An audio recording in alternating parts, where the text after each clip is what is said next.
گنجên Êketî Niştîmanî Kurdistan li qeza Amêdiyê piştevaniya bestina Kongreya Êketiya Niştîmaniya Kurdistanê dikin û diyar dikin ta Kongre nehêdbestin ew neşên xwelarîşeyan derbas bikin û dibêjin girêdana Kongreyê dê sercem arîşên heyî hên çareserkirin ji ber ku bi dîtnawan di nehada Êketiya Niştîmaniya Kurdistanê di qonaxeka hestiyar da derbas dibît. ام وک کادر نیکت شمالی کردستان دا خواست کنزیت این دم کنگری کت شمالی کردستان بهت ابستن جبر کو اف سرکرداتیان همه رز بو هنه خر شورشگر و خبات کرد و مزرنه نیکتین لید گل وی سردمینو هت گنجاندن دا خواست کن کنگره بهت ابستن و رجا گنجان زده بیتن یا جنان کنگره کتی دا زده بیتن و بچنه سرکرداتی کتی دا جبر کو اف سردمینو های هات یا گهورین دا بشه این پتر خدمتا لانگرو اندام خوی نیکت شمالی کردستان بکن بوچنا من اگه کنگره بهت ابستن دی ایکتی زفریت ایکتی جاران و ایکتی امام جلال اول سال هفته پنج هات یادم مزراندن و تا و داویه گلک خدمت کردی و گلک شهیدان کو پارتا شهید تتا نیاسین الباشور لورا دخوازین زیتین دم کنگری ایکتی شمالی کردستان بهت بستن. اسوا کدره که ایکتی دخوازش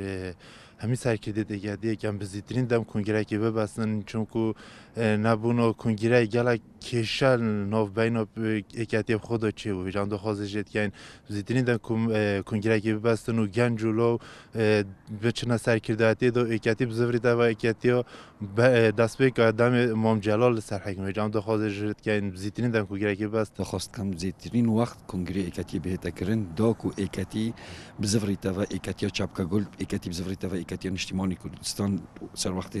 برای امام جلالی دای گرتن و اکریزیت ناف ریزن ایکتی دا چه بید چون که ایکتی نشتیمانی کردستان قاعده که دلسوزی هی قاعده که وفاداری هی او جا دخواست که این سرکردایتی و اندام سرکردایتی همی پیگ و رین نخوره داکو بشین کنگره که وفاداری کنگره که ناجح بهتا بستن و دوید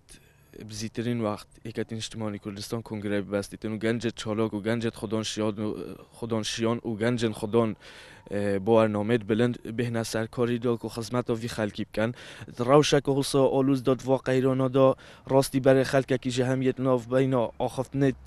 سرکرده داد ویتم زیترین وقت کنگره بهتا بستن دا که پشتوانت هر حزبه که بن تایبت حزبا ایکتی نشتیمانی کردستان دا تشتکیش خوابزانند پشتوانیه که معظم بو خلکی بهتا کرن